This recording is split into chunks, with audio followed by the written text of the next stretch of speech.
걸 저희가 꼭 기억해야 합니다. 어느 인간도요, 사실은 자기가 살아가는 시간과 공간으로부터 자유롭지 못합니다. 21세기에 제가 조금 이따 분석해드리겠지만 저희도 마찬가지예요. 사실은 저희도 별반 다르지 않아요. 솔직히 다른 분야의 런지부에 혹하고 있는 중이잖아요. 빠져나올 수 없어요. 이들에게는요, 나의 죽은 이후에 영혼이 어떻게 되냐는 정말 절대절명의 문제인 거예요.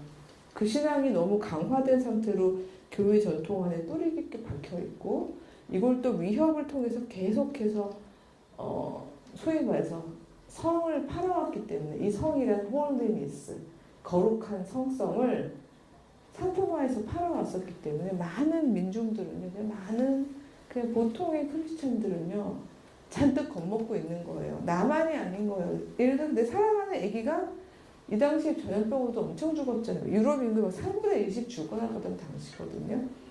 내 아기가 죽었는데, 근데 저도 그 경험을 했는데요. 그러니까 저는 이런 게 다 미신이지, 막 비본질적이지, 막 머리는 그랬는데 애를 딱 낳는데요.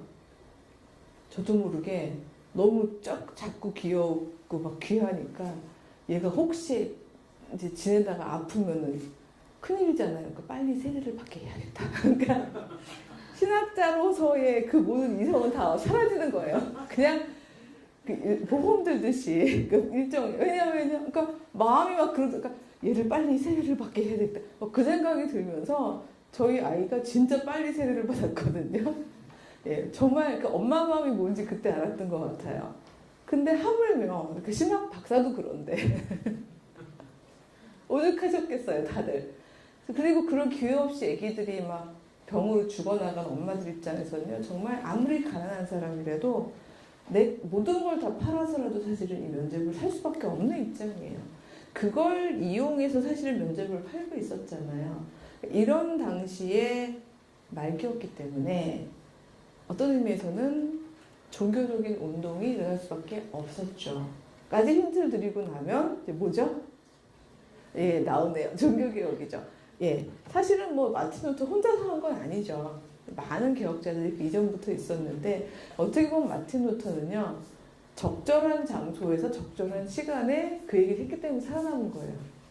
조금 더 일찍 얘기한 사람, 예, 혹은 비슷한 때 얘기했는데 하필 장소가 좀 틀렸어요. 카톨릭이 지배적이었다거나 아니면 중앙 집권적 힘이 센데거나 이런 데서 얘기한 사람들은 다 잡혀서 화형당하거나, 그쵸, 뭐 교수형 당하거나 다 죽임을 당할 수밖에 없었죠. 마틴 루터 같은 경우에는 변방.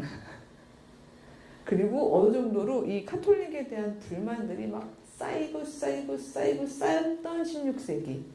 16세기였기 때문에 사실 그의 주장이 새로워서라기보다는 시간과 공간의 적절성이 그를 살렸고, 우리가 종교개혁이라고 얘기했을 때 종교개혁 그러면 1517년 마틴 루터 95개조 반박문 하고 저희가 외우게 되는 그 상징이 이제 살아나는 게 그분이 혼자 한 일은 아니었죠.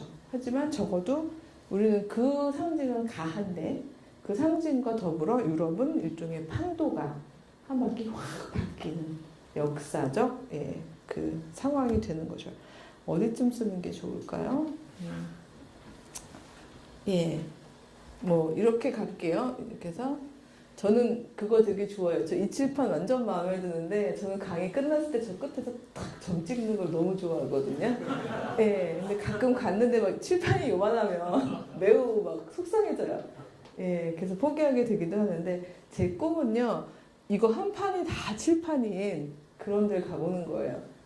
예, 근데 MIT 갔더니, 물론 거기 제가 특강을 했다는 게 아니라, 칠판이요, 이렇게 큰 게 하나가 있는데, 그거 하나 다 쓰고요, 이렇게 주르륵 내리니까, 위에서 또 내려오더라고요. 그리고 이렇게 하니까 옆에도 나와요. 저 세 판 나오는 거 봤어요. 그래서 저의 꿈은 그런 데 가보는 거예요. 갑자기 막 목사님이 막, 예, 하시고 싶으실지도 모르겠는데, 루터. 제가 꿈을 드려요. 자, 1517년에 종교개혁으로 대변이 되는 어떤 면에서 새로운 종류의 의미 추구가 생긴 거죠. 아니야, 교회란 이런 방식의 비본질적인 세속적인 욕망을 추구하는 이런 공동체가 아니야.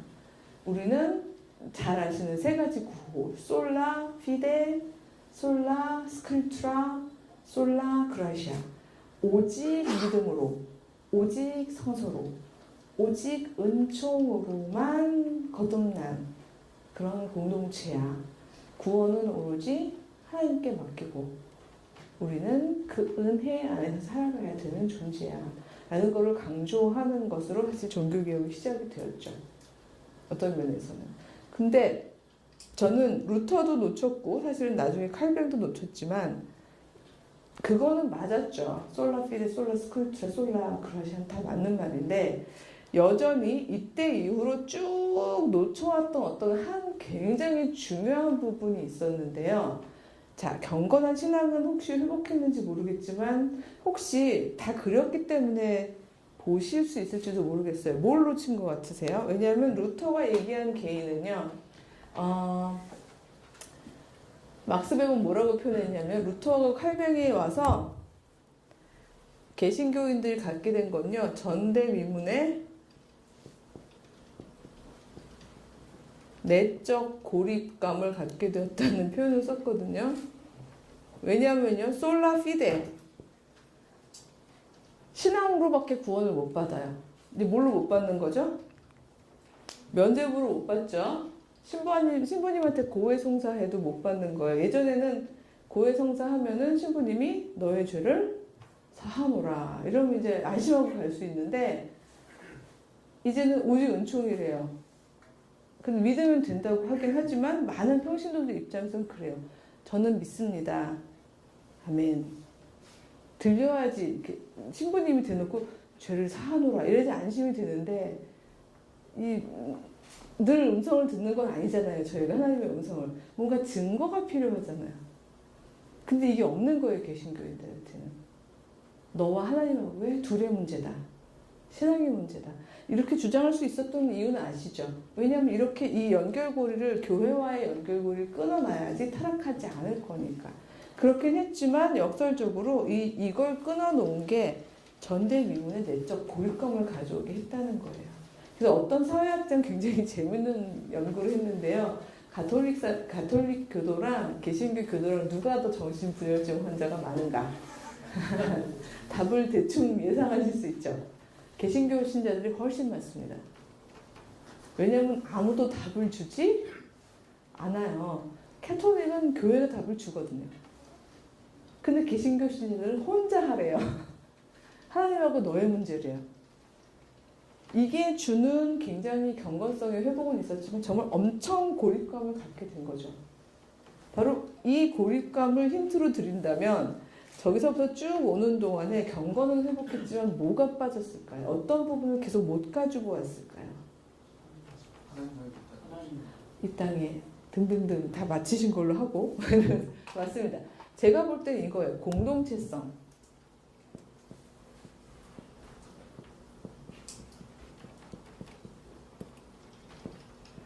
사실 교회의 이름은요. 처음부터 공동체였거든요. 사도 바울이요. 교회를 얘기할 때 제일 많이 쓴 말이 서로가 함께라는 말이었어요. 서로가 함께.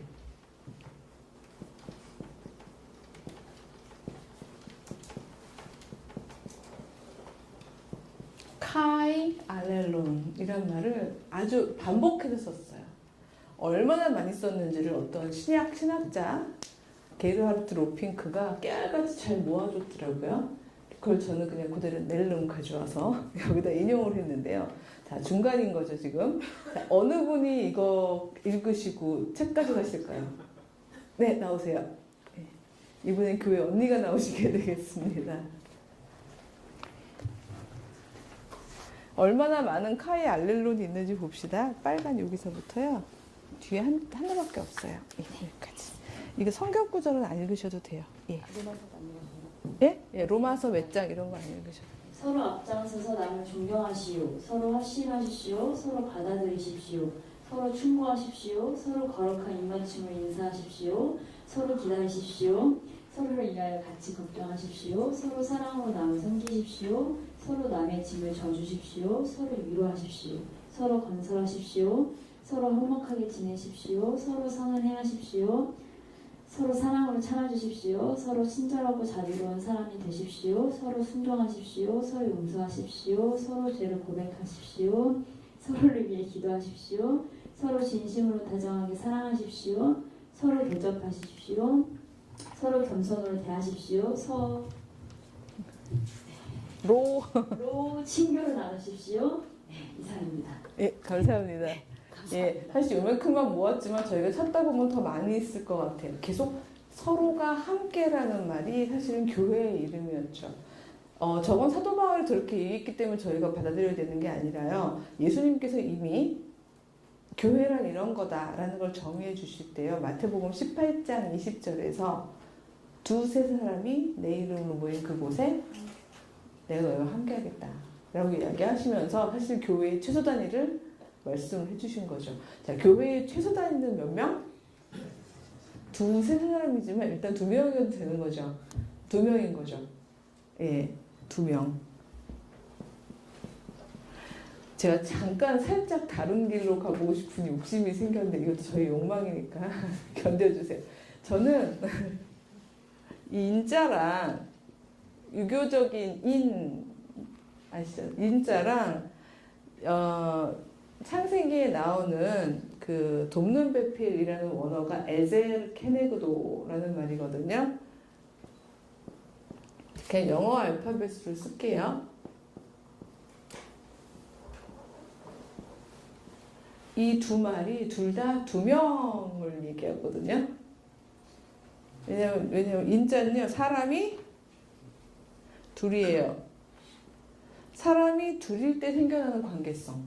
그게 사실은 휴머니티라는 거죠. 휴머니티는 혼자서 만들 수 없잖아요. 나 인간성 좋음. 그거 어떻게 알아요? 혼자 있는데. 혼자 있는 사람이 인간성이 좋은지 아닌지 아무도 모르죠. 그거는 발현이 될 기회가 없잖아요. 적어도 둘은 같이 있어봐야 그가 인간성이 좋은지 아닌지 알 수 있잖아요. 사실은 그 부분을 저는 동해안도 그러니까 그 모든 대부분의 종교들이 그 부분을 이제 파악을 한 건데, 근데 이게 저는 이 인자가 참 재밌는 게 이 둘이 여기 보면 1, 2, 3 하고 가는데 이게 수직 구조로 가죠. 두 사람이 위계가 있어요. 너무 얇은 해석인지 모르지만 사회인격자가 막 이런 걸 해석을 막 해버려요. 뭐 하면 되죠. 근데 위계가 있는데 사실 저는 이게 막장 해석은 아닌 게 원래 유교에서는요 바로 그 위계가 질서라고 얘기하는 거잖아요. 군신 사이에 바른 관계성이 있고 부부 사이에도 있고 부자 간에도 있고 그쵸? 근데 그게 보통은 평등한 관계가 아니란 말이에요. 위계가 있죠. 이 경우에 윗분들도 인자해주면 물론 매우 감사한데 이 아랫사람의 관계성을 가지는 사람들의 경우에는요 이분이 인자하지 않으면 매우 힘든 구조죠.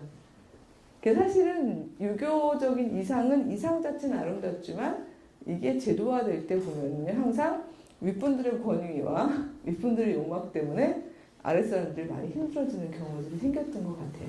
근데 이 에제르 케네그도는 혹시 돕는 배필이라는 단어인데 어디 쓰였는지는 아시죠? 어디 쓰인 거죠? 창세기에 하나님께서 남자 혼자 독처하는 것이 좋지 못하다고 생각하셔서 그의 상응하는 파트너 짝을 지어주시죠. 어디서 뽑아주셨죠? 옆구리에서. 예, 머리도 아니고 발도 아니고 옆구리라는 문학적 상징이 주는 의미가 바로 이름 자체가 그래요. 에제르가 도움이라는 뜻이거든요. 케네그도라는 말은 그의 옆에서 마주보며 라는 의미가 있는 단어인데요. 그의 옆에서 마주보며 서서 오는 도움이에요. 그렇다면 이거는 인자는 위계인데 이건 뭘까요? 굳이 그린다면? 너무 여자도 물론 바지를 입을 수 있지만 예, 제가 여자인 걸 이제 표시하기 위해서 이렇게 가겠습니다. 옆에 쓰는 거예요, 옆에. 이거는 위아래인데요. 이렇게 얘기하면 제가 너무 편협적인, 어쨌든 이렇게 마주보는. 그러니까 저는 솔직히 그렇게 고백해요. 교회는 처음부터 있었다. 이건 제 말이 아니라 예수님 말씀이니까. 왜? 하나님의 루아흐, 하나님의 숨을 받은 거룩한 두 사람이 서로 사랑으로 마주보고 있는 저 사이에 교회는 어디 있나요? 어디가 교회죠? 바로 이 둘이 마주보고 있는 이 사이가 저는 교회의 자리라고 생각해요. 교회는요, 저 남자가 소유한 것도 아니고 저 여자가 소유한 것도 아닙니다.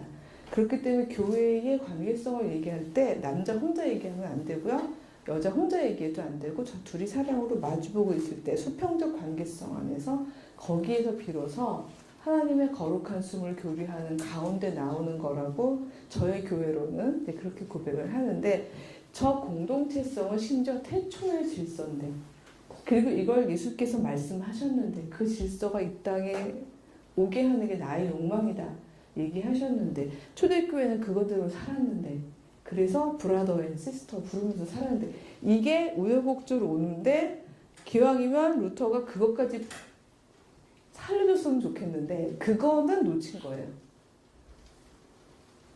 그리고 신앙인 개인, 왜냐하면 공동체라는 그 하나의 인스티튜션, 제도로서의 가톨릭 교회가 너무 견고하다 보니까 그 시스템에서 개개인들을 떼어내다 보니까 떼어내게 하다 보니까 개인들로만 떼어나게 된 거죠. 그래서 낱낱이 개인만 남았어요. 개인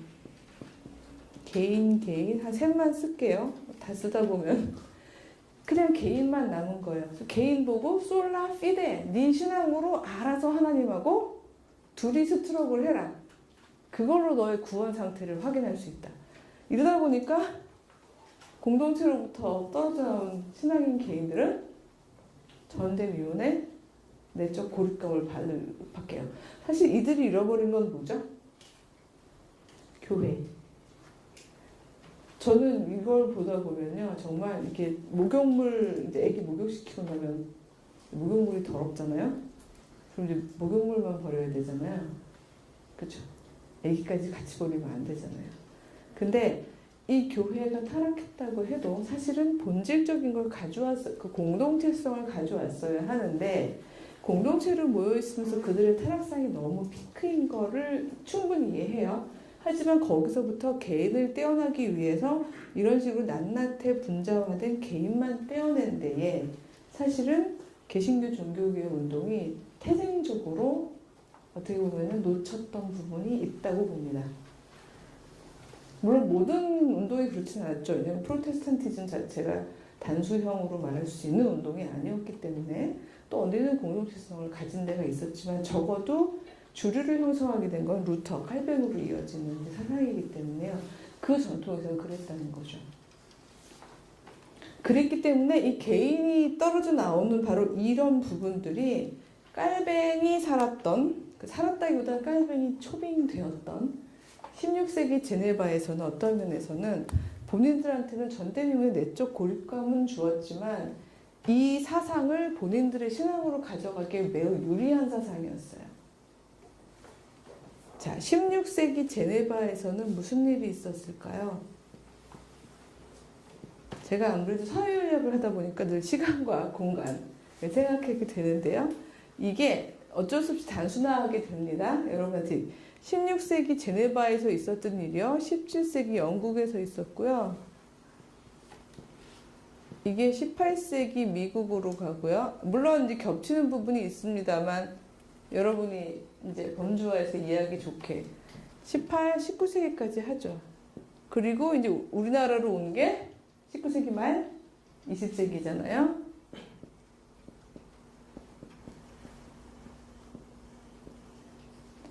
한국 이렇게 할게요. 자, 이렇게 이 신앙이 저는 역사적 우연성이라고 보는 건데 이렇게 흘러오게 된 과정이 있거든요. 근데 우선 여기서부터 볼게요. 자, 16세기 제네바에 살던 시민들은 다 부르주아였어요. 그 말 자체가 이미 부르그라는 말이 도시의 성곽을 의미하죠.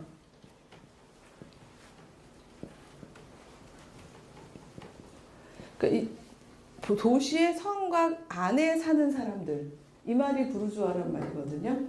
이 사람들은요, 중세의 다른 농노들하고는 사회적 위치가 매우 달랐던 사람들이에요.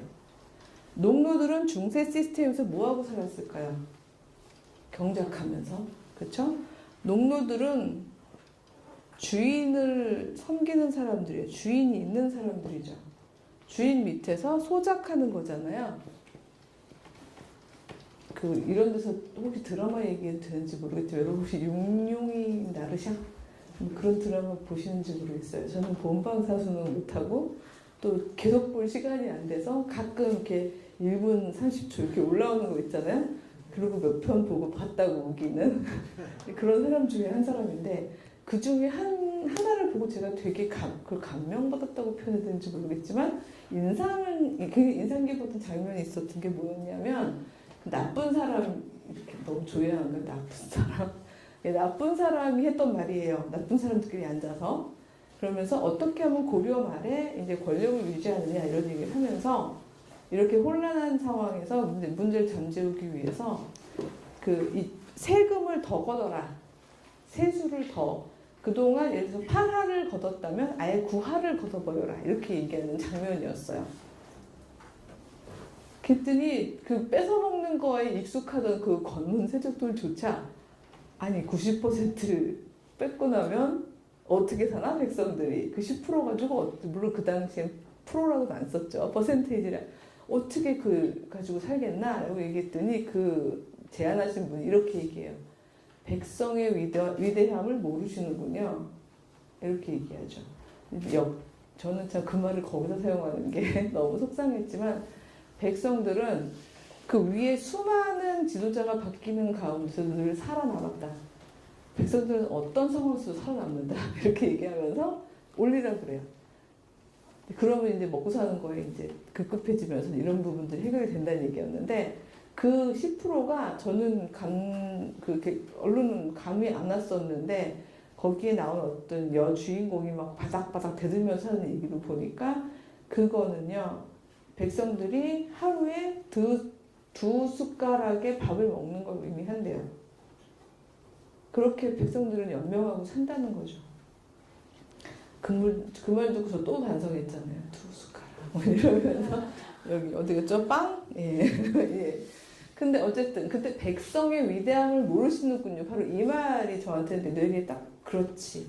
백성은 어떤 순간에서 살아남지. 근데 사실은 살아남는 게 그들의 어떤 필연적 사명이고 능력이기도 하지. 이런 생각을 했었는데요. 바로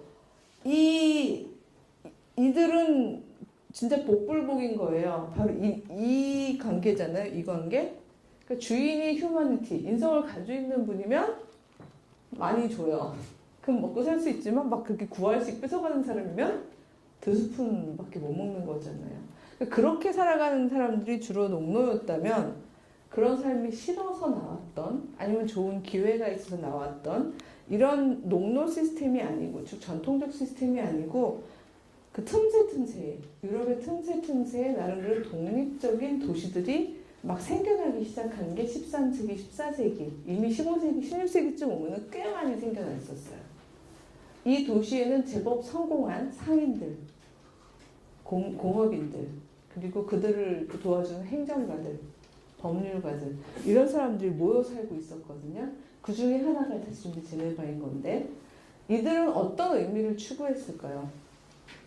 자기 주변에 정치적으로 왕이 계속 있는 거 원했을까요? 원치 않았을까요? 원치 않았겠죠. 왜냐하면 저런 시스템이 본인들의 세상이라면 정치체라면 아무리 열심히 성실하게 벌어도 말 그대로 내놔라고 얘기하면 구하를 뺏길 수도 있는 그런 시스템이잖아요. 이들은 충분히 힘이 있었고 자기 스스로 벌었던 거를 지키고 싶은 의미 추구를 했던 사람들이에요. 그래서 이 사람들은요, 될 수 있으면 다른 종류의 정치체가 있었으면 좋겠다는 걸 욕망하던 사람들인 거죠. 새로운 정치 제도에 대한 욕망?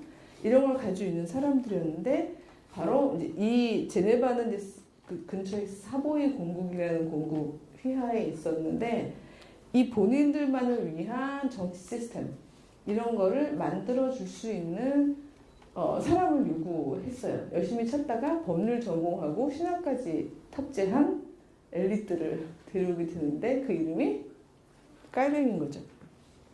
사실 이제 많은 사람들이 얘기하십니다.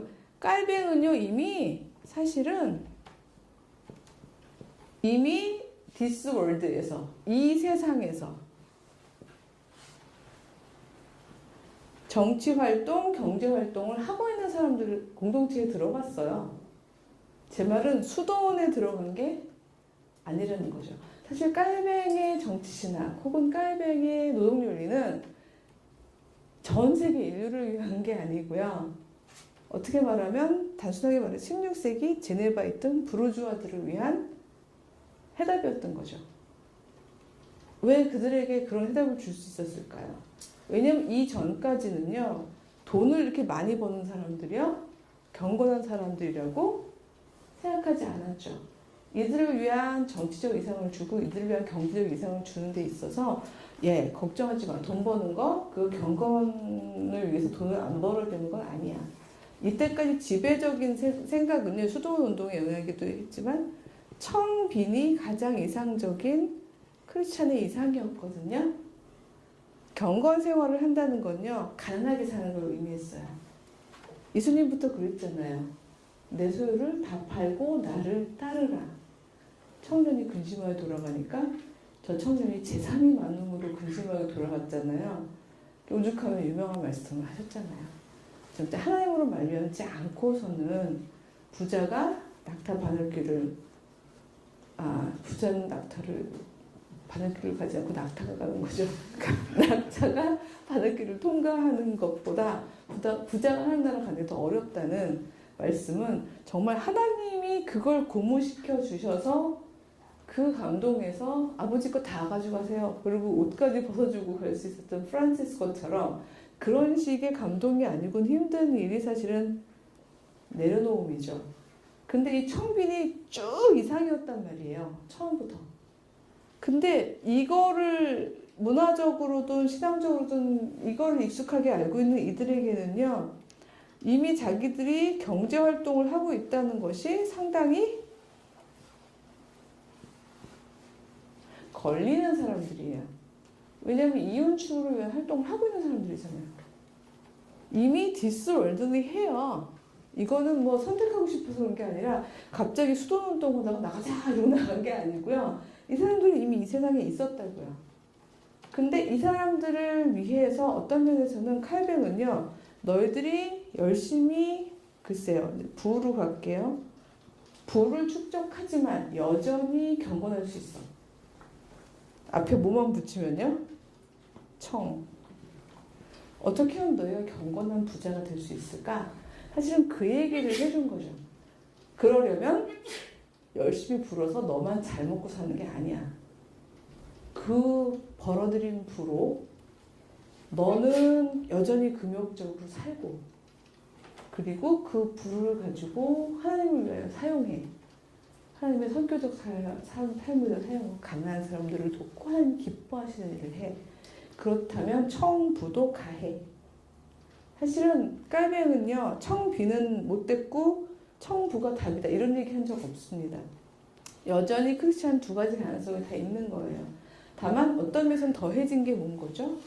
삶은 선택인 거예요. 청빈을 선택할 수도 있는 거고요.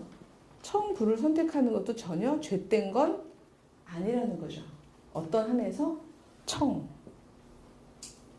깨끗하기만 하다면, 성실하게 일하고 정직하게 노동하고 열심히 일하기만 한다면, 그렇다면 너는 충분히 여전히 이윤을 추구하더라도 하나님께 경건하다는 인정을 받을 수 있어.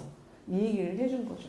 사실 제가 이 상황에서 약간 머릿속에서 어떻게 할까 말까 막 고민하고 있는 게 뭔가 하면요, 제가 책에서는 경제 영역, 정치 영역, 가정 영역 세 영역으로 나누어서 이게 어떤 식으로 이제 이 디솔드를 위한 욕망으로 퍼져나가는지를 그렸거든요. 이 세 개를 다 하다 보면 너무 정신도 없고 저희가 힘들어지기 때문에 제일 요즘에 힘들게 먹고 사는 문제다 보니까 경제로 가도 될까요? 특별히 막 나는 반대세 이런 건 없으시죠? 예, 그럼 경제로만 제가 포커스를 맞춰서 가겠습니다. 정치체는 결국 자기들의 경제권을 유지해 줄 수 있는 정치체를 원했던 거니까요. 긴밀하게 붙어서 가는 거거든요. 그래서 이제 경제적인 부분으로 제가 포커스를 맞추자면 결국은 이 청부에 대해서 일종의 글쎄요 면제부까지 노동요리를 준 거예요. 근데 문제는요 이 청부들은 다 말 그대로 개인들이에요. 개인. 개인으로서 깨끗한 부자가 되려는 사람들의 의미 추구인 건데요. 요건 좀 교리적이긴 하지만 중요한 부분이라서 제가 요거는 제가 그 눈빛들을 보니까 안 좋으셔서 얘기해도 될 거 너무 졸면 넘어가는 부분인데요. 이렇게 가르쳤어요. 깔뱅은 청부가 되는 법, 뭐 이런 그 법이라는 게 청부. 자, 이 세상은 하나님의 영역이야. 이 세상도 하나님의 영역이야. 그러니까 이 세상에서 네가 그 깨끗한 부자가 됨으로써 열심히 노력하면서 하나님께 영광을 돌리는 도구로 사용하렴. 그러면 돼. 그렇잖아요? 여러분 일단 돈이 있다는 건 편하잖아요. 뭐 이건 반대 안 하시죠? 예, 저희가 뭐 없어서 그렇지 돈이 있으면 편한 거잖아요. 그걸 통해서 충분히 하나님께 영광을 돌릴 수 있잖니? 그러니까 이걸 벌어. 그래서 하나님께 영광을 돌리렴. 둘째, 이걸 통해서 너는 너의 구원 상태를 확인할 수 있어. 사실 이 부분이 아까 읽어주신 대로 경건한 능력자, 교회 오빠를 만들게 되는 건데요. 구원을 확인하는 게 아니라 구원 상태를 확인하는 거예요. 이게 되게 중요한 게 뭔가 하면요. 자, 면죄부 없어졌죠? 없어졌다는 얘기는 면죄부가 죄를 구해주는 게 아니라는 사실을 이들은 신앙적으로 고백하잖아요. 하지만 여전히 뭐는 두렵죠? 내가 구원을 받았나 안 받았나. 믿음으로 든다지만 저 믿어요 했지만 이게 뭔가 증표가 없잖아요. 많은 민중은요 사실 눈에 보이는 증표를 원하거든요. 근데 이게 없어서 너무 불안한 거예요. 근데 바로 이런 사람들을 향해서 깔맹이 했던 얘기는요. 자, 생각해보자. 하나님께서 너를 구원받기로 예정하셨다면 하나님의 거룩한 영이 너와 함께 동행하겠니 안 하겠니? 제가 갑자기 말이 짧아져서 죄송합니다. 그러면 이제 신뢰를 하죠. 그러면 하나님의 영과 동행하는 너의 삶이 게으르겠니? 부지런하겠니? 부지런하겠죠. 성실하고 부지런한 너의 그 일들이 잘 되겠니? 잘못되겠니? 잘 되겠죠. 그런 거 있잖아요. 그럼 사실 솔직히 이 사람들이 이미 잘 되고 있는 사람들이에요. 왜냐면 너무 초기에 경제활동을 해서 그때 이들은 실패하기 힘들었죠. 그렇잖아요. 저희 대학교만 봐도 요즘에 대학 가기 정말 힘듭니다만 이렇게 얘기해서 죄송합니다만 저희 할아버지 할머니 세대 때는 대학에 가시는 분이 적었잖아요. 상황만 되면 가시는 거죠. 그 상황이란 선교사와 우연히 마주치기 뭐 이런 거 있잖아요. 그럼 가시는 거잖아요. 갔다 오시면 막 영어도 막 하시면서 막 바로 그냥 자리에 이렇게 고지에 가시잖아요. 그쵸? 근데 저희 세대 보니까 이제 김유한 목사님하고 저는 동기더라고요. 저희 세대 때만 한 30% 남짓 대학에 그 진학률이 그랬던 것 같아요. 저희 때는 이제 공부 조금만 하면 대학 갔어요. 30%니까. 근데 요즘에 80% 찍고 넘어가고 있죠. 요즘에 정말 필사적으로 달려야 되는, 그러니까 달리는 사람이 많을수록 실패율은 높아지는 거잖아요. 이때 거의 아무도 안 달리고 있던 당시예요. 독과점이죠. 그러니까 이분들은 이미 성공하고 있던 분들이에요. 이들에게 안심을 지켜주는 거죠. 너희는 구원 상태에 있는 거야. 봐, 잘 되고 있잖아. 임마누엘, 하나님이 동행하신다는 얘기야. 네, 이런 식으로 이야기를 하게 되는 거죠. 그리고 이제 세 번째가 그건데요. 이건 차마 제가 쓰기가 뭐한데 열심히 일하는 동안 사실은 너가 그런 어떤 잡다한 생각, 내가 구원을 받았나 안 받았나 이런 생각도 불안감의 감소거든요. 내적 고립감. 너 열심히 노동하면은 그런 쓰잘데기 없는 생각 안 하게 될 거야. 그 노동 자체로 너는 불안감을 감소시킬 수 있어. 자, 이런 그 노동이 하나님께 영광을 돌리는 도구고 구원 상태를 확인하는 증표가 되고 너의 불안감을 감소시킬 수 있다는데 열심히 안 할 사람이 어디 있어요? 그쵸? 벤자민 프랭클린은 물론 여기 살지 않지만 여기군요. 여기로 오게 됐을 때 벤자민 프랭클린이 오죽하면 유명한, 여러분 혹시 아마 여기 젊은 세대는 모를 거예요. 저희 때는요, 초등학교 가면 이렇게 책받침이라는 게 있었어요. 이렇게 책받침에 보면 항상 시간은 돈이다 이렇게 써 있어요. 뒤에 보면 신용은 돈이다 이렇게 써 있어요. 가로치고 벤자민 프랭클린. 그래서 저는 옛날부터 청교도 모르면서도 벤자민 프랭클린은 알고 있었어요. 왜냐면 시간은 돈이래고 예, 신용도 돈이래니까. 근데 그게 되게 유명한, 이제 그 아버지가 유명한 그러니까 되게 헌신된 깔뱅 교도였는데요. 근데 그런 흐름이 오면서 모두가 많은 크리스찬들의 입장에서 이미 그러니까 경제 활동을 하고 있는 그들로서는요, 이 세 가지 의미 추구 속에서 정말 열심히 돈을 벌었어요. 그리고 실제로 돈을 벌어서 그 돈을 본인을 위해서 사용한 게 아니라 자기 사업을 계속해서 더 번창하게 만들고 그리고 선하게 사람 중에서 쓰면서 본인들은 선한 삶을 살고 있고 구원받은 사람들이 틀림없으며 하나님께 영광을 돌리고 있다고 생각했죠. 바로 이런 식의 윤리가 제가 뭐 다 할 수는 없을 것 같아서 영국에 소위 말해서 청교도 혁명이 있었던 1640년대 전후에서 또 영국적 상황이 있었거든요. 거기로 흘러들어가게 되고 또 이 사람들이 이제 막 그 박해를 피해서 성공의 박해를 피해서 미국으로 건너갔을 때 거기에서 신의 도성을 만들겠다 이러면서 뉴 잉글랜드, 오죽하면 이름도 뉴 잉글랜드, 새로운 영국을 만들겠다고 만들었던 그곳에서 또 확산이 되었었고 그 믿음이 이들이 또 대부분 다 이제 또 선교하러 우리나라에 오시다 보니까 그 신앙이 쭉 계속해서 우리에게까지 연결이 된 거죠. 근데 이미 이쯤 오면요, 문제가 생긴 게 뭔가 하면요, 이때는 백발백중 성공했어요.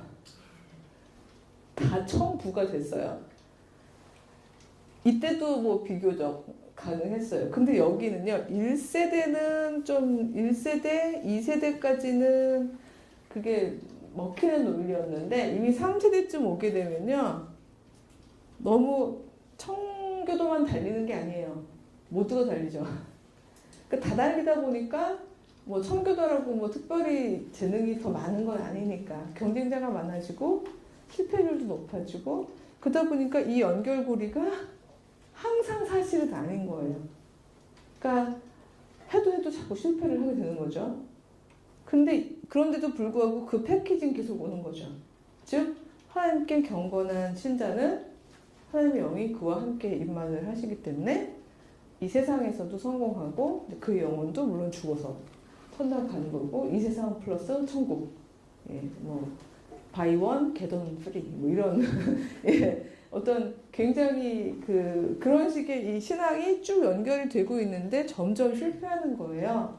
이러다 보니까 3세대쯤 오게 되면요, 청빈과 청부의 어떤 너의 선택의 삶 이런 연결고리가 없어지고 어떤 식의 그 비난까지 오게 되면요, 가난한 사람들이, 그러니까 왜냐면 가난한 사람들이 교회에 자꾸 들어오고 이러면서 굉장히 이 어려운 그러니까 시민사회의 구성에 있어서 자기들의 삶이 어려워지는 걸 막 겪게 되거든요. 이러면서 많은 설교가들이요, 가난을 게으름으로 규정하게 되고 혹은 뭔가 신앙적으로 자기 점검이 필요한 상태라고 규정을 하게 되는 역사가 있었어요. 그래서 한때 가난은 경건의 상징이었는데 이쯤 오면은 부르주아들의 의미 추구 속에서요, 가난은 하나님과 동행하지 않음을 상징하게 되고 그리고 신앙적 점검이 필요함의 상징이 되어버리는 거죠. 그러면서 교회는 초대교회 교회는 가난한 사람들 마음대로 뛰어들어갈 수 있는 공간이었는데 그런 공동체였는데 이제 3세대쯤 되는 교회는 누구들의 공간? 중산층들의 배타적인 어떤 공간이 되어지는 거죠. 왜냐하면 신앙적으로 정당화한 거예요. 실패한 사람들은 들어가기가 되게 민망해요. 그게 그냥 실패가 아니기 때문이에요. 신앙적으로 뭔가 내가 하나님 앞에 경건하지 못했거나 이게 벌받고 있다고 생각들을 많이 하게 되는 거죠. 사업의 실패에도 그 실패가 이게 하나님의 시험이다. 다들 그러잖아요. 그냥 그걸 시험이라고 생각하잖아요. 이런 상태가 되다 보니까 실패하신 분들은 대부분 교회에 나오는 거가 떳떳지 못해. 뭐 일단 다른 거 다 관두고 대학 떨어지면 당장 다음 주부터 교회 안 나갈 거잖아요. 왜냐면 두렵잖아요. 사람들의 시선이나 이런 게. 근데 이제 막 좋은 대학 붙으면 바로 나가시잖아요. 그쵸? 근데 그 이제 언어들은 그 다음에 막 간증이 되는 거잖아요. 그쵸? 하나님께서 나에게 이러이러한 고통 속에서 늘 함께 하셔서 했더니, 뭐, 사실은 그 모든 마이크 잡은 간증은요, 경제 영역, 교육 영역, 정치 영역, 가정 영역 모두 다 성공한 사람들만 여기서 간증을 하죠. 제가요, 하나님이 동행하셔서요, 결국은 실패했어요. 이런 간증은 없는 거죠. 그 실패가 복이더라고요. 그게 임마누엘이더라고요. 이런 간증하는 거 저는 아직까지는 자주 못 본 것 같아요. 언젠가 저는 제가 한번 되게 실패한 적이 있어서 그걸 간증했더니 막 너무 은혜가 넘치더라고요. 왜냐면 실패자가 많기 때문에. 근데 저는 그런 간증이 많이 필요한 것 같아요. 왜냐하면 이 세상은요, 조금 일단 말씀드릴 수 있겠죠? 예. 조금 이따 말씀드리겠지만, 이 세상은 실패하는 게 어떤 면에서는 더 경건한 거예요. 이미 그렇게 되어버렸는데, 어쨌든 이 패키지가 계속 되다 보니까 한국에서는요, 역시 교회는 중산층, 이퀄 경건한 신자, 경건한 능력자, 이런 사람들이 다니는 공간이 되어버린 거죠. 제가 특정 교회 얘기 안 하겠지만, 강남에는 모교회, 이런 교회들이 다 주로 그런 교회들이 많으신 거잖아요. 그러다 보니까 저는 이거는 뭐 얘기할래요. 여러분 2007년 무슨 해죠?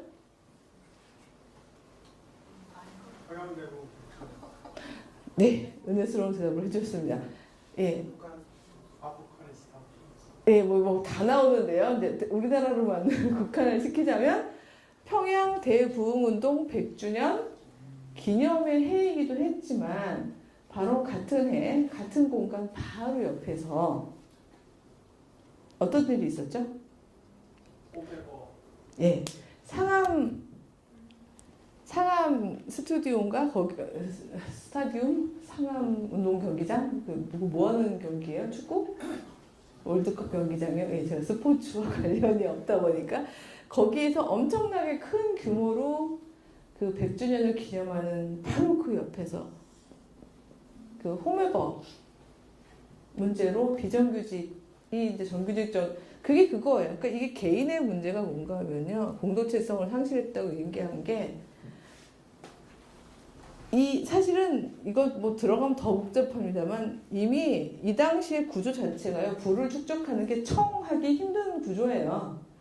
청하면 부를 축적하기 힘든 건데 그 부분은 뭐 너무 또 깊은 얘기고 막 제3세계하고 막 관련되고 이러니까 좀 제가 커트하더라도 이 개별 경쟁화된 사회에서 개별 경쟁으로 이제 나가다 보니까 많은 경우에 많은 그 경건한 신자들이요, 교회 안에서의 논리와 세상에서의 논리를요, 칸막이를 이렇게 딱 둬가지고요, 소위 세상에서 돈 벌어서 교회 와서 헌금하면 이제 그게 경건한 능력자의 삶인 것처럼 생각하게 된 거잖아요. 그러려면 헌금 많이 하려면 어떻게 돼야 해요? 세상에 돈을 많이 벌어야 되는 거죠. 그래서 이 논리를 할 때는 요거를 적용을 하고 가져와서 안 쓰세요. 그분 사실 제가 볼 때는 그분 경건하실걸요? 본인을 위해서는 잘 안 쓰신다면서요. 제가 그분 하니까 누구냐고 자꾸 물어보시는지 모르지만 그분이요. 홈에버. 예. 이렇게 하면 다 아셔야 되는데 1988년이었나요? 저희 학교 앞에서 2평짜리 작은 옷가게부터 시작하셔서 정말 성실하게, 경건하게, 검소하게 너무나 열심히 일을 하셔서 제가 너무 잘 아는 이유는 그 초창기에 저희 사촌 언니가 거기 입사했어요.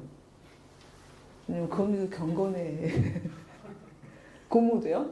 맨날 와가지고 막 자랑했거든요. 우리 사장님은 막 맨날 같이 일찍 출근해서 새벽에 같이 새벽기도 하고 청소도 다 같이 하고 그러면서 막 이제 모든 걸 다 같이 한다고 뭐 이러면서 막 이제 얘기하고 있었는데 지금도 저는 경건하고 근면 검소하시다고 들었어요.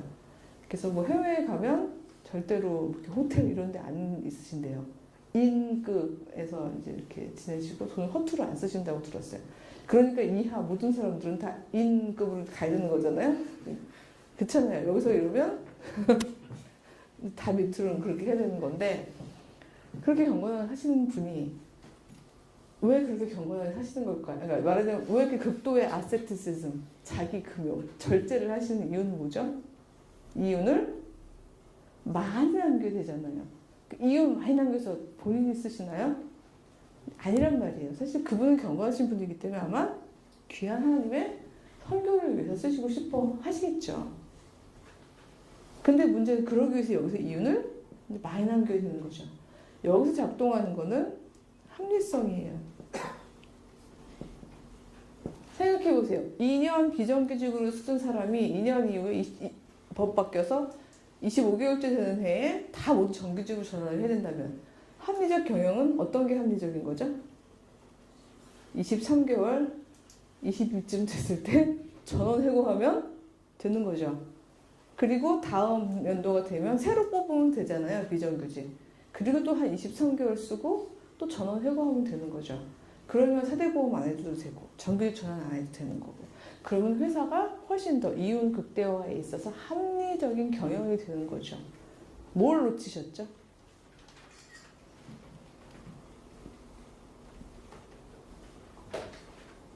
서로를 건설하십시오. 이거는요, 초대교회부터 교회가 예수님의 말씀을 따라서 크리스천으로 살아간다면 언제나 마주봐야 한다는 것, 너를 건설해야 되는 것, 너를 살려야 한다는 그 지상 명령을 완전히 빼먹은 선택입니다.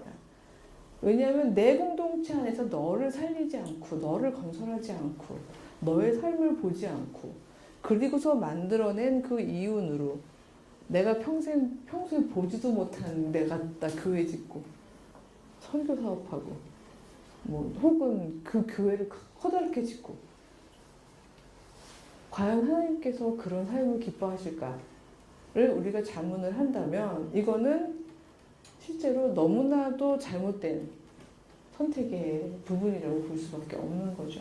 근데 이렇게 된 까닭은 사실 이렇게 이미 그렇게 들어왔기 때문에 그래요. 분리된 상태로. 제가 오늘 영어를 너무 많이 써서 좀 죄송한데 지금 우리 구조 자체가 그렇기 때문에 바로 이 분리는요. 현대인의 삶의 조건이에요. 이걸 칸막이화라고 그래요. compartmentalization. 멘탈이 나갈 것 같은 단어죠. 예. compartmentalization이란 말은 칸막이화라고 이야기하는데요. 효율성의 증대를 위해서요. 현대는요. 우리들의 시간과 공간을 계속해서 분할해요. 칸막이해요. 저희들 삶도 학년별로도 칸막이하고 공간도 여러분 회사나 학교 보세요. 다 칸막이돼 있잖아요. 효율성 증대라는 걸 위해서 그런데요. 가장 큰 칸막이가 바로 공적인 영역과 사적인 영역 사이의 칸막이인데요. 이 작동 방식이 정말 다른 거예요. 저희 아들이 가끔 OS가 엄마랑 나는요 OS가 달라서 상호 호환이 안 돼요. 뭐 이런 얘기를 많이 하던데 OS가 뭐니? 오퍼레이팅 시스템이래요. 그건 뭐니? 한마디로 말하면요. 엄마는 MS인데 자기는 맥킨토시래요. 그러니? 막 이러면 어쨌든 저는 막 뒤따라가느라고 힘든데 여기서 도는 시스템하고요. 여기서 도는 시스템이 다른데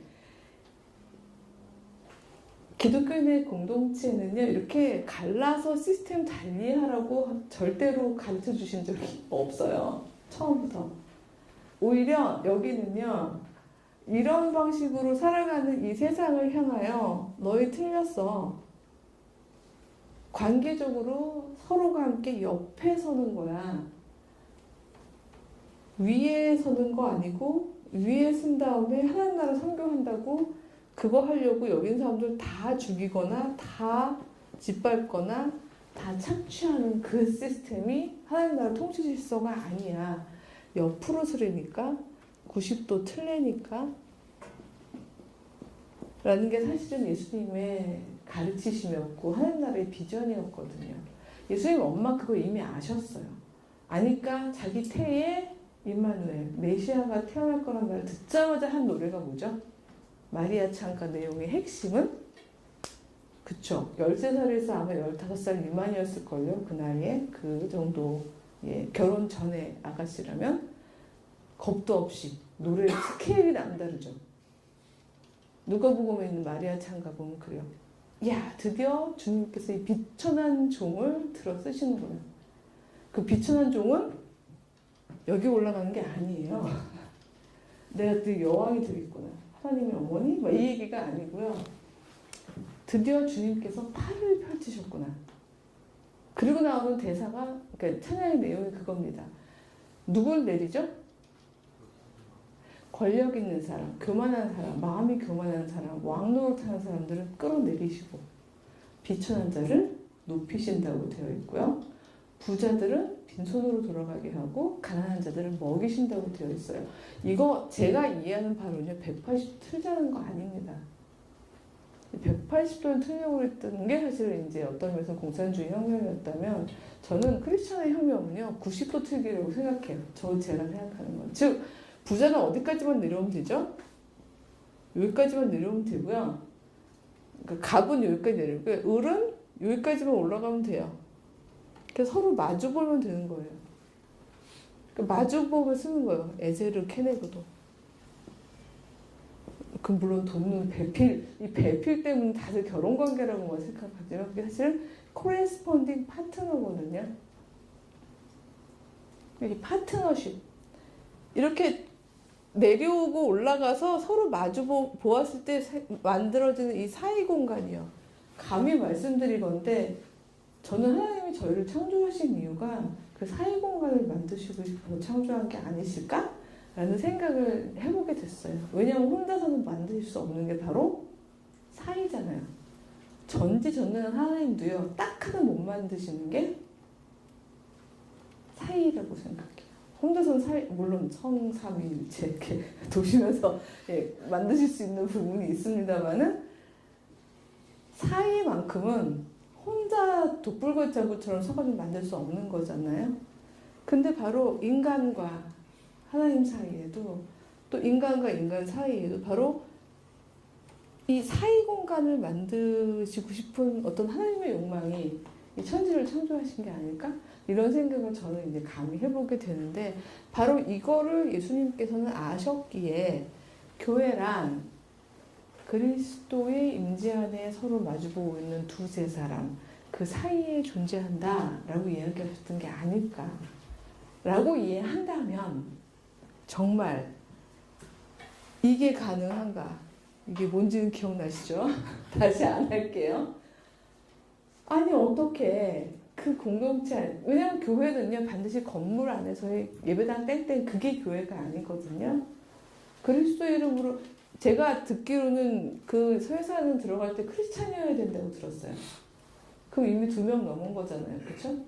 그리스도 이름으로 모인 2-3 사람 이상이 모였죠. 근데 바로 그들이 모인 그 공간이라면 거긴 사실 교회예요. 이미. 교회란 건물을 의미하는 게 아니라 사람들의 이름이라면 그렇다면 어떻게 그 교회에서 서로를 건설하지 않고 너를 죽이는 행동이 가능할까요? 그건 사실 불가능한 거죠. 근데 이런 거에 대한 성찰이 없이 사실은 칸막이화 되어 있는 이런 식으로 개별 경쟁화 되어 있는 이 시대에는 가했을 수 있는 16세기 제네바라는 한정적 공간에서는 그들로 하여금 급작스럽게 가지고 있는 그 부를 가지고 귀족처럼 살지 않게 하기 위해서는 이런 방식의 논리가 저는 한시적으로는 그리고 한정적으로는 뭐 가했다고 볼 수도 있는 것 같아요. 근데 이 부분을 계속해서 확장해서 마치 보편적인 진리이냐, 크리스찬의 기본적인 가르침이냐 이렇게 이야기하게 되는 부분은 이건 우연한 결합이었지 절대적으로 꼭 붙어야 하는 결합은 아니었다고 보는 거죠. 그래서 어떤 면에서는 이 경건하고 욕망 사이는요, 경건한 능력자라는 이 비본질적인 결합은 해치하는 것이 좀 맞다고 보고요. 사실 제가 전반부, 후반부 했지만 섞어버렸어요. 그렇기 때문에 사실은 얘기한 부분인데 어떤 의미에서 저희가 욕망해야 되는 부분은 여전히 저는 디스월드리 아세티시즘이라는 단어로 표현할 수 있다고 보는 게 저희들의 욕망은 아더월드리 하면 안 된다고 생각해요. 아더월드리 한 건 그냥 개인적으로 죽어서 가시면 되고요. 그건 혼자 가는 거잖아요. 우린 다 죽는 건 혼자 죽잖아요.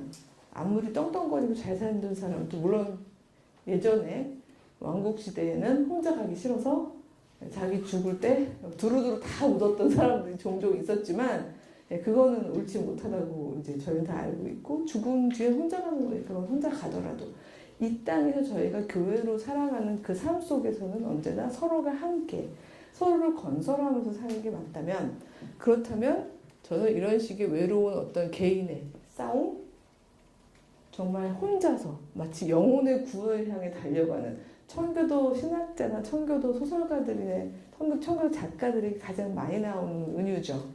뭐 영혼의 구원을 위해서 끊임없는 신앙의 여정을 가는 개인처럼 이 세상에서도 혼자 외로운 싸움을 싸워서 그렇죠. 업그레이드 계속 나를 업그레이드 해나가는 삶. 그 끊임없이 달려서 결국엔 여기에 올라가는 삶. 여기에 올라 주께 영광 돌리고 그 영광을 그 힘을 가지고 그 힘이든 권력이든 돈이든 그걸 가지고 하나님께서 선하게 쓰겠다. 이미 글쎄 어느 부분은 선하게 쓰고 있는지 모르겠지만 여기까지 올라가는 동안 저희 사회 시스템은 어떻죠? 많은 사람들을 죽이고 올라가는 시스템이잖아요. 밟고 올라가야 되는. 그래서 많은 친구들이 이미 이 세상이 그냥 하나의 배틀, 전쟁 상태라는 거를 다들 인정을 하고 있는 것 같더라고요. 그래서 뭐 밟고 올라가는 것 자체를 어떤 무단적 당연으로 여기고 있는 사회이다 보니까 밟고 올라가서 착한 일 할게. 크리스찬들도 이렇게 생각하게 되는데 만약 그게 맞는 정답이면 예수님은 처음부터 그렇게 하셨을걸요? 12살에 이미 예루살렘의 센터에 있는 그 고매한 율법 해석자들과 율법에 대한 해석에 있어서 맞짱을 뜨셔서 전혀 밀리지 않던 엄마 친구 아들이셨잖아요.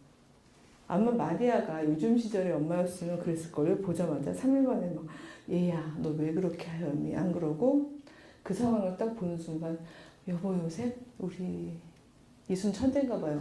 다시 빨리 고향으로 내려가서 돈을 버세요. 요즘에는 선택과 집중이 중요해요. 딸들 다 별볼 일 없으니까 다시 대충 먹여서 키우고요. 돈을 예루살렘에 붙이세요. 우리 기록이에요. 이러면서 이제 예수님한테 올인을 했겠죠. 그리고 예수님은 12살에 최연소 율법학자. 그리고 올라가셔서 하나님을 위해서 선한 싸움을 사실 싸우셨는지 글쎄요. 뭐 그렇게 했을지도 모르죠.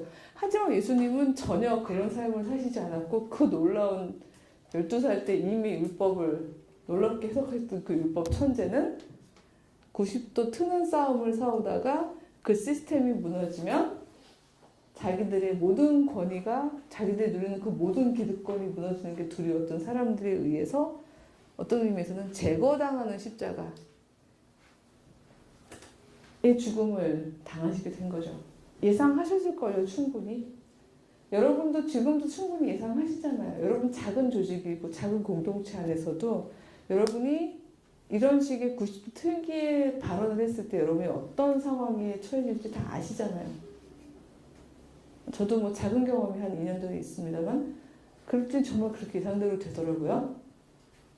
그건 너무 당연해요. 왜냐하면 이 사회는 계속 수직축으로 달리라고 그러고 많은 사람들을 획일화된 경쟁 축에 놓고 그렇게 달리지 않는 사람들은 계속해서 정리해 나가는 이런 시스템이 있는데 이 시스템에서 그 법칙대로 달려놓고서 그러고서 우리가 경건을 얘기하기에는 어떤 면에서는 저희가 이 시스템은요 신앙적인 경건을 위해서는 저희가 계속해서 능력자가 되는 부분은 그냥 충분히 예상 가능하게 실패하는 실패가 은혜인 어떤 그런 시스템이 이미 살고 있다는 생각이 듭니다.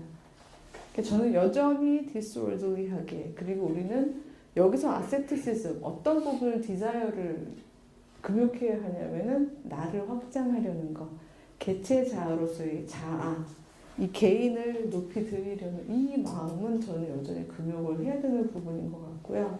어떤 면에서는 예수님도 왜 그 욕망이 없으셨겠어요. 그러니까 그 마지막 겟세마네에서조차 얼마나 기도를 간절하게 하셨으면 그 땀이 피가 되는 정도의 간절함으로 기도를 하셨겠어요. 근데 그게 리터럴리 사실이더라고요. 사람이 너무 간절하면 진짜 이렇게 피가 밖으로 스며 나오는 이제 그런 것들도 있던데 그 간절함으로 결국은 개체의 자아의 욕망을 버리시고 혹은 절제하시고 금욕하시고 바로 하나님의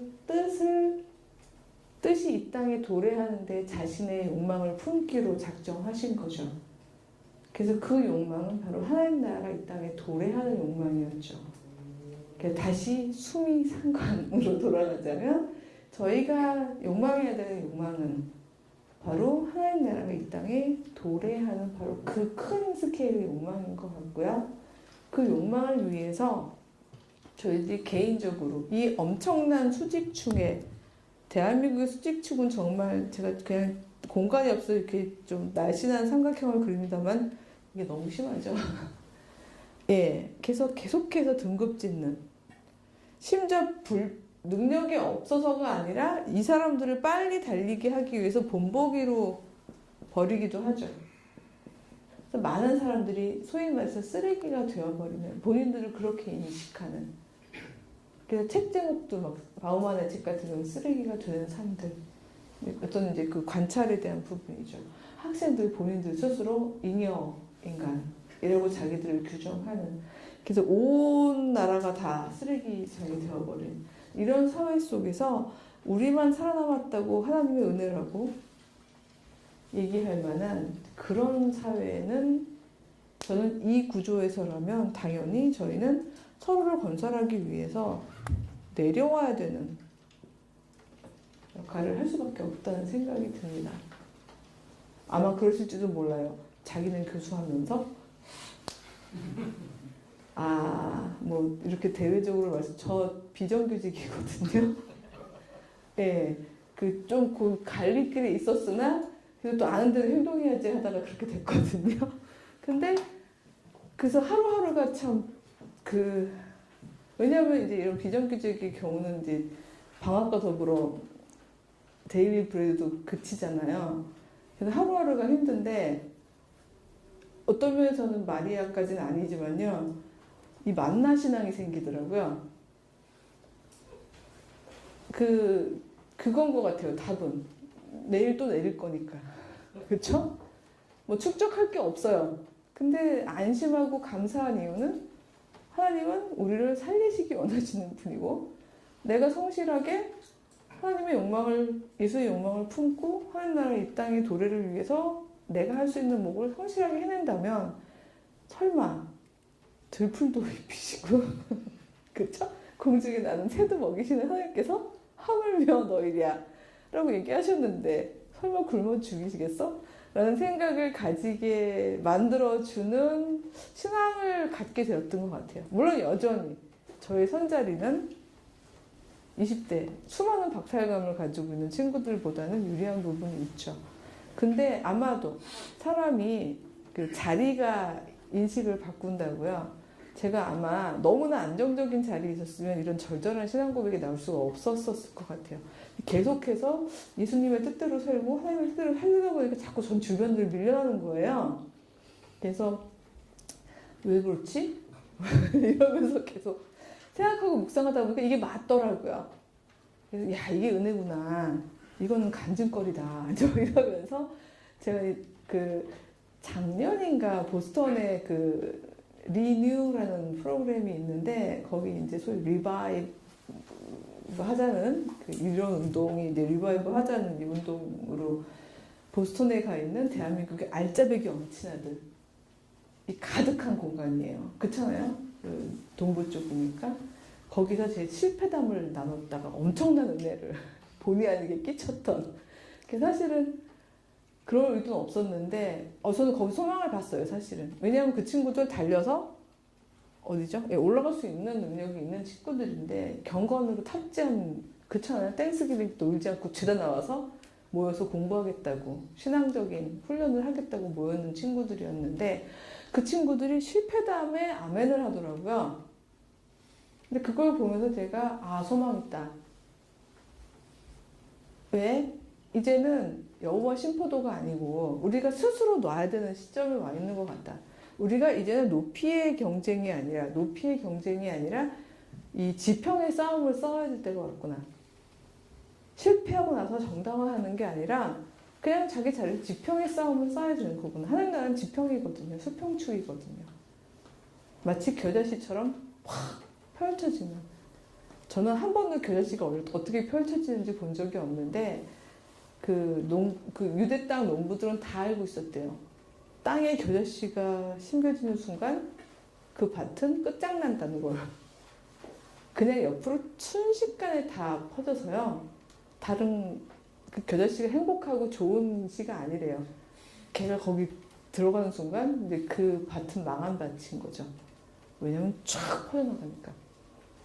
저희들의 자리에서 이런 겨자씨와 같은 역할을 한다면 저는 저희들의 수평적인 이 지평의 확장이 바로 이 커다란 무서운 끝을 모르고 바벨탑처럼 올라가는 이 세상의 질서가 수평축으로 하나님 나라의 평등한 공동체로 이루어지는데 역할을 할 수 있다고 저는 감히 소망을 합니다. 그래서 저는 그 욕망을 저도 품으려고요. 그래서 이 자리 늦은 밤, 이 추운 시간에 와 있는 여러분도 같은 소망을 가져주셨으면 좋겠어요. 그 욕망은 가져도 되는 것 같아요. 크리스찬의 욕망을 해도 되는가? 경건한 크리스찬의 욕망을 함께 잡아도 되는가? 이 욕망이라면 저는 가져도 된다고 보고요. 이게 바로 예수께서 욕망하셨던, 죽기까지 욕망하셨던 바로 하나님 나라의 관계적, 혁명적 질서라고 그렇게 생각을 합니다. 그래서 너무 많이 이야기하면 여러분 질문하실 시간을 이게 다 뺏은 건가요? 예, 그래서 한 2시간 정도 이런 식으로 제가 어렸을 때부터 가졌던 저의 궁금증을 제가 나름대로 풀었었고요. 이건 저의 또 어떤 해답이었기 때문에 모두가 다 이렇게 믿으셔야 된다는 뜻은 아니지만 적어도 글쎄요. 요즘 100세 시대인가요? 예, 맞나요? 그렇다면은 한 반평생을 살았던 예, 한 신앙인의 지금 현재 자리에서의 신앙 고백으로 여겨주시면 감사하겠습니다. 긴 시간 들어주셔서 감사합니다.